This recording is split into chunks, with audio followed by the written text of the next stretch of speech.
Hey everyone, in this entry we'll be taking a look at William D-FENS Foster, the anti-villain from the 1993 classic film Falling Down. A volatile, unstable, and distressed man, William's actions in the film are disturbing, but yet he remains a character that audiences cannot help but empathize with in some small measure due to his relatability. Surely we can all identify with the pain of facing higher prices from inflation, from being stuck in traffic, or from being a victim of false advertising. And while hopefully none of us would react the way he did, we can't help but root for him until his villainous epiphany at the end. Throughout the film, William's acts of aggression are in retaliation to people who were first nasty to him, so in a way they had it coming. Although William's responses are unjustified and in no way endorsed, being way out of proportion to the inciting offense. At face value, William is a mentally ill person whose fuse has blown on the fateful day of the film's events. A man who has had enough of being on the wrong side of life and decides to unleash his frustration via a solo rampage across the streets of LA. But beyond what we see on the surface, William represents an obsolete era of time that has no place in today's society. The film is rife with imagery that help exemplify its subtle themes on the deteriorating state of society. To quote the screenwriter, William represents the old power structure of the U.S. that has now become archaic and hopelessly lost.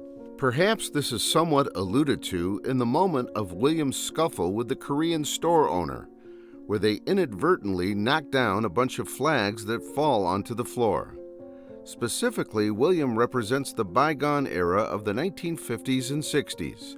His hairstyle and his attire is a nod to that time, along with his briefcase, an accessory which is already considered old-fashioned in the current setting of the 90s.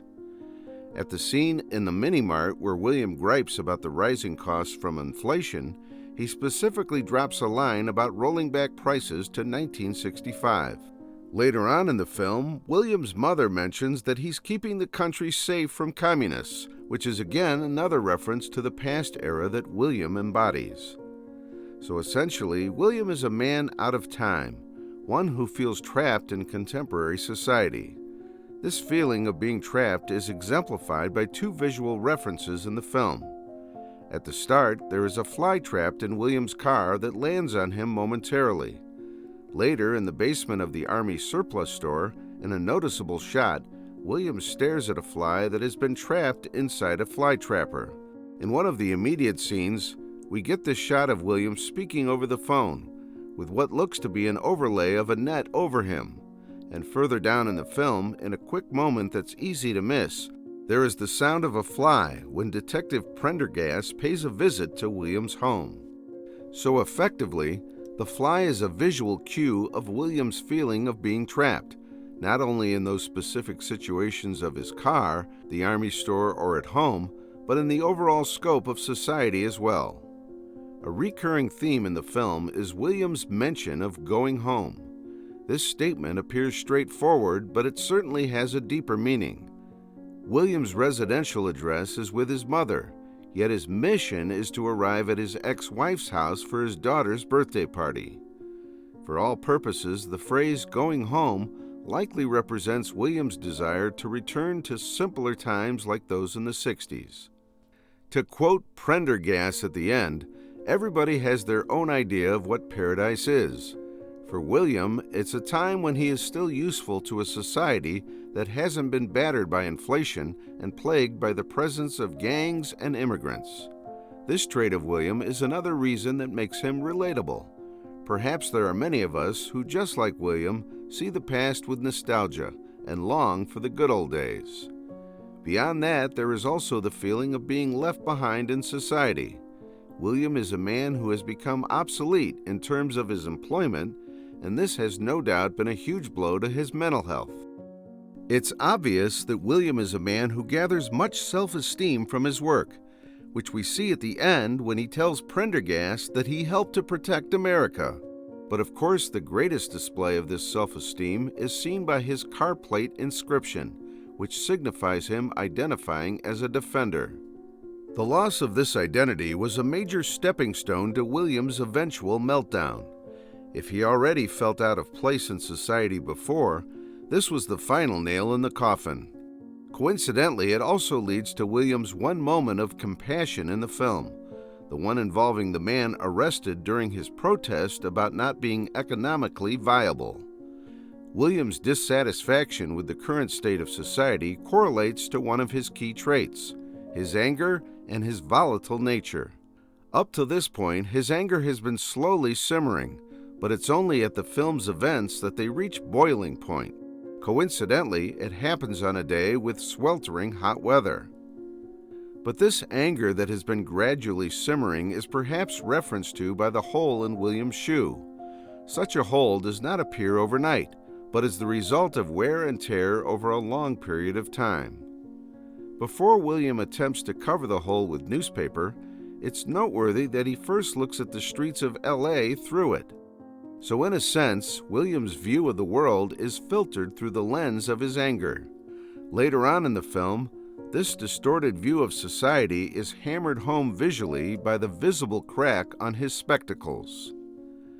As a result of this distorted view, William's perspective is faulty to say the least. For starters, he blames his mother for the failure of his marriage. To put it plainly, he is a hypocrite, one who can only point out the mistakes of others, yet being blind to the fact that he himself commits those same errors. Looking at his behavior, William expresses contempt for the fascist military store owner for his prejudice, but yet earlier on he strudged off the difference between a Korean and a Chinese and chided the store owner for not being able to speak grammatically correct English.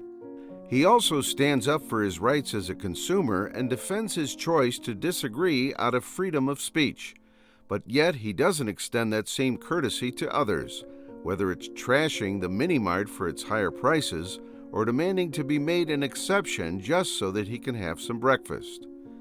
Think of all the other people's rights that he trampled on for his own self-interest.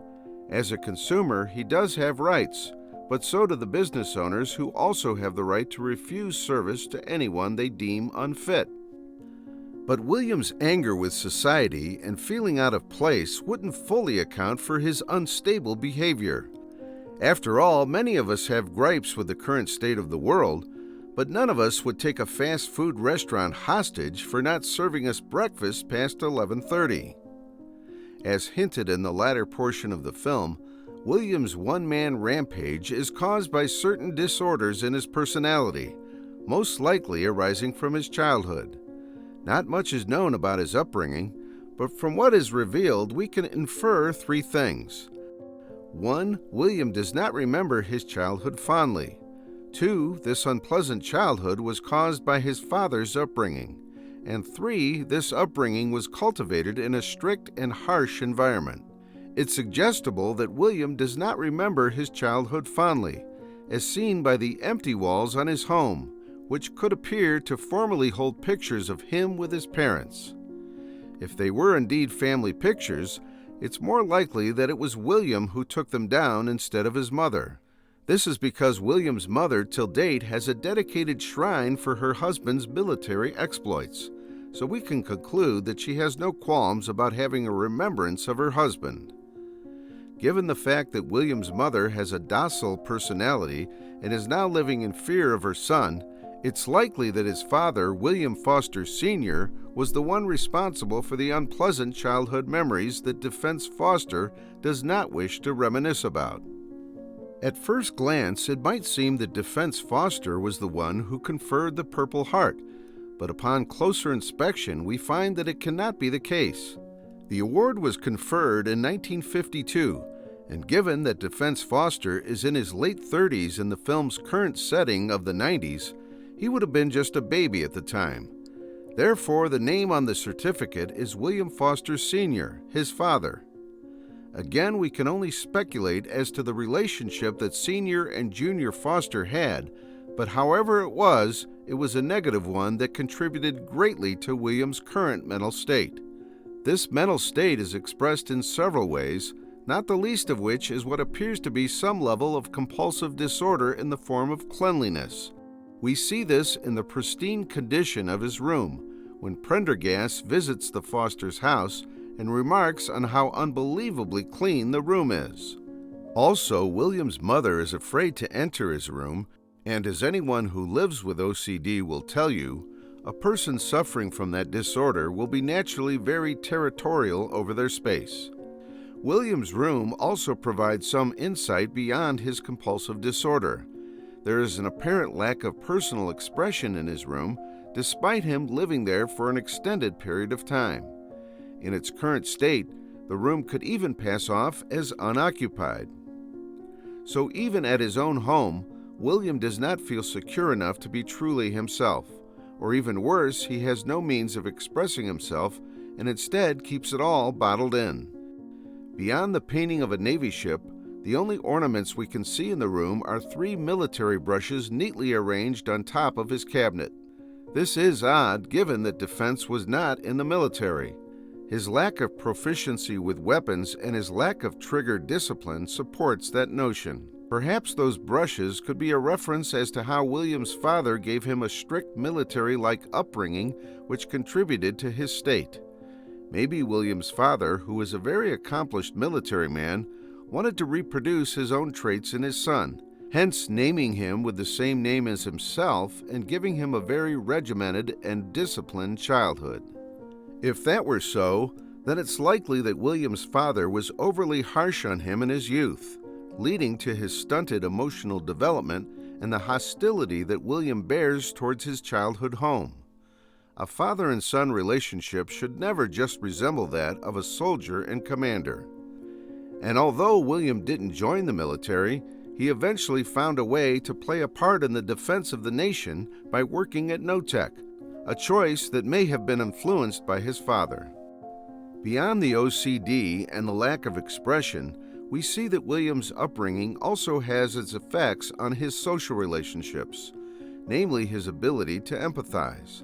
No example is clearer than the one we see in his family video, where William turns a deaf ear to the cries of his daughter and the pleas of his wife, and disturbingly insists that she be put on the horse, since it was his gift to her. Interestingly, for his daughter's current birthday, William decides to get her a snow globe containing a unicorn, which is another horse-like creature. Could this be a sign that William hasn't learnt from the experience in the home video? Perhaps so. William's interactions with his mother aren't much better, given that she recounts him being so quiet at the dinner table to the point that she spits her food out from nervousness. For a visual representation of this, think of the woman at the Whammy Burger who spat out her food out of fear, before she's labeled a critic. William's interactions at the Whammy Burger provide further insight as to his psyche, specifically the instance where he tells Rick and Sheila that he doesn't feel comfortable calling them by their first names. That is a reasonable sentiment, as calling a stranger by their first name can be awkward for some. But what happens next reveals what makes him comfortable in social situations, namely the feeling of being in power and in control. After he brandishes his weapon and gets everyone's attention, Rick the manager becomes fearful and submissive. It is at this point that William mentions that he is now okay with addressing him by his first name, in light of all that they've been through. Of course, they've been through nothing in that short span of time, save for the fact that Rick has lost his passive aggressiveness and has become paralyzed with fear. This cowering is what makes William comfortable to call him by his first name. For a confirmation of this, William continues to address Sheila as Miss Folsom, since she exhibits none of the submissive behavior that her manager did. In closing, what makes William D-FENS Foster a villain? If we're taking a look at the actual crimes committed, there are definitely other movie villains with a more impressive rap sheet. Of all of William's committed crimes, only one can be counted as a murder, but then again it was done in self-defense against a repulsive man whom society would not shed a tear for. The rest of his crimes would amount to manslaughter at most, combined with the property damage at the construction site. But the greatest display of his evil occurs at the end, and for that we would need to revisit his concept of going home. At the midway portion of the film, a pivotal change occurs for William, which is also demonstrated to us symbolically. His outfit changes from white to full black, signifying the classic descent of morality. And before that, William also gives up his briefcase in favor of a gym bag full of military weapons, saying that he doesn't need the briefcase anymore. As previously mentioned, the briefcase, which is an old-fashioned accessory from a bygone era, represents his desire to return to the good old days. In reconciling this with his concept of going home, William tells his wife that he has passed the point of no return, where it would take longer to go back to where he came from than simply continuing down his current path. So in essence, William giving up his briefcase and holding on to the gym bag of weapons symbolizes the exchange of his nostalgia for his current trend of destruction. In light of this, William's concept of going home is his most disturbing element, namely the untimely demise of himself and his family. It's pretty clear that William would have no qualms about eliminating his wife, given his resentment towards her, and especially in light of his earlier threat to her about the legality of the act in South America. But as for his daughter, the only semblance of a threat to her comes in the form of his monologue at the mansion earlier, where he reminisces of the three of them sleeping together. Perhaps that was a foreshadowing of his final intention, one that Prendergast was right to assume. Before his end, William faces the harsh truth that he has become the bad guy. He might have been a victim of his upbringing and the hero of his own story, but when all's said and done, he played the part of the villain as well. In a sense, this revelation disarms him, leaving him with nothing but a harmless water gun before his decision to terminate himself. So what do you think of William D-FENS Foster from Falling Down, folks? Let me know in the comments. Thanks for watching, and take care.